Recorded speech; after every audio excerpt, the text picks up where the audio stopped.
So I saw the midnight premiere of The Dark Knight Rises, and I mean, I gotta say, it's hard to sit here and compare it to The Dark Knight.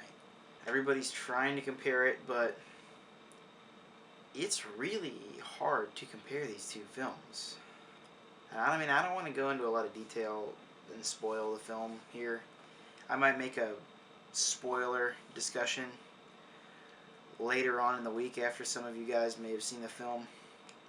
But right now I'm going to try and keep it vague and talk about why I like the film, and there are some reasons why I didn't like the film. Right off the bat, as a whole, I think I like it better than The Dark Knight, and that's kind of sacrilege because most of you guys out there are probably just going to defend The Dark Knight to the grave. But I don't know, I feel like this is, in some ways, a more complete film. Nolan took more of the route of the epic. It's more of a hero's journey, a rise and a fall, and it's played out in this perfect cinematic way. And the film has flaws, but so does every film. Something about this movie, just the scale of it is incredible. I mean, what he's done with this movie is unbelievable.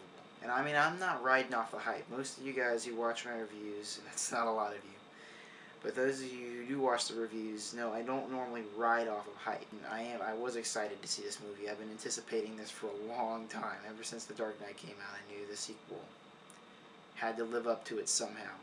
And I really think it did. I'm just going to get into some of the technical aspects here. The performances are as best as they could possibly be. I mean, you're lost a major asset they had in The Dark Knight, and Heath Ledger is the Joker. And I think the way they've compensated that with the talent they put in this movie is unbelievable. Christian Bale really shows more of a spiritually broken Bruce Wayne. And that's kind of the theme they were playing off of. How he's just been all these years of going through what he's gone through, how it's worn him down, and he shows that very well in his character. This movie, surprisingly, is not a Batman movie, and I'm not going to go into too many details. Batman doesn't take up, I mean, probably a fourth of the screen time. I mean, this is really more of a Bruce Wayne finding himself film. And don't think of that in a bad way. I mean, there's plenty of stuff going on in this film to keep you occupied, and it falls into the universe perfectly. So just trust me, if you haven't seen the film, don't think that's a turnoff. But it's a different approach than we've seen before in pretty much any superhero film I've ever seen. Even stuff that's a little bit left-wing, like Watchmen. Anne Hathaway's performance as Catwoman is, I mean, I was really, when they cast her as Catwoman, first of all, when they cast Catwoman to be in the movie, I was extremely skeptical. But she puts on probably one of the best Catwoman performances on screen I've seen, and there's not many to compare it to. I mean, the stuff from the 60s is usually heralded as good stuff, but I mean, if you look at it modern day, it's not that fantastic. And then, of course, there's the whole Halle Berry fiasco. I really think Nolan, and this is the first female character I think he's actually managed to nail right on the head. I mean, people bash Christopher Nolan for having horrible female characters. You can argue that Maul and Inception is pretty weak, but I think he's got it perfect with Catwoman, and he did a great job on that. Tom Hardy as Bane. It's hard to compare him to the Joker. I'm not going to say he's a better villain than the Joker. The Joker is the most iconic, one of the most iconic villains in superhero history. Bane is definitely more of a small-scale villain, but how Tom Hardy portrays him is, it's just so cold and scary. All he has to work with his eyes, and just what he can do with his eyes is some pretty scary stuff.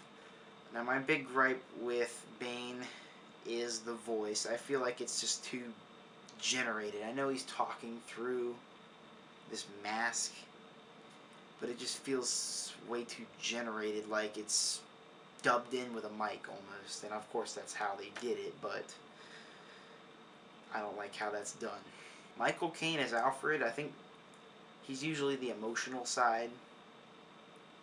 He's always been Bruce Wayne's heart, and he doesn't have as much screen time as we usually see.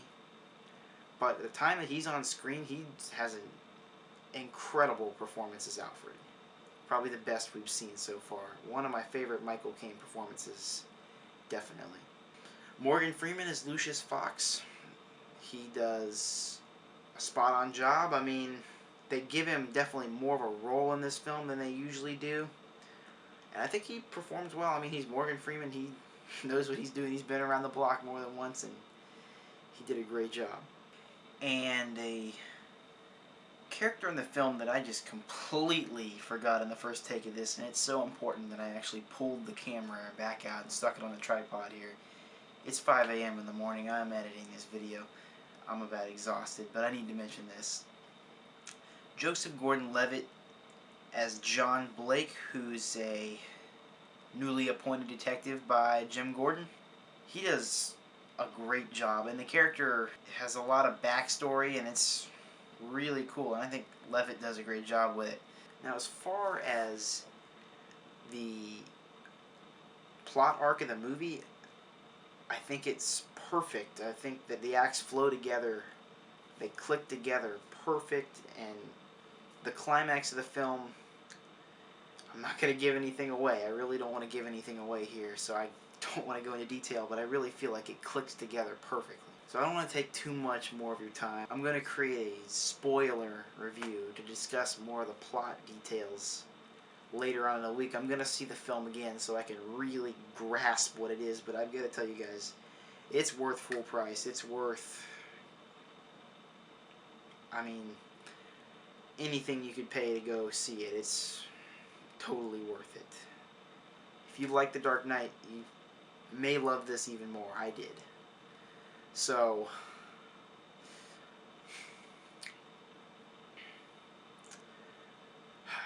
that's my review of The Dark Knight Rises. I'll see you next time.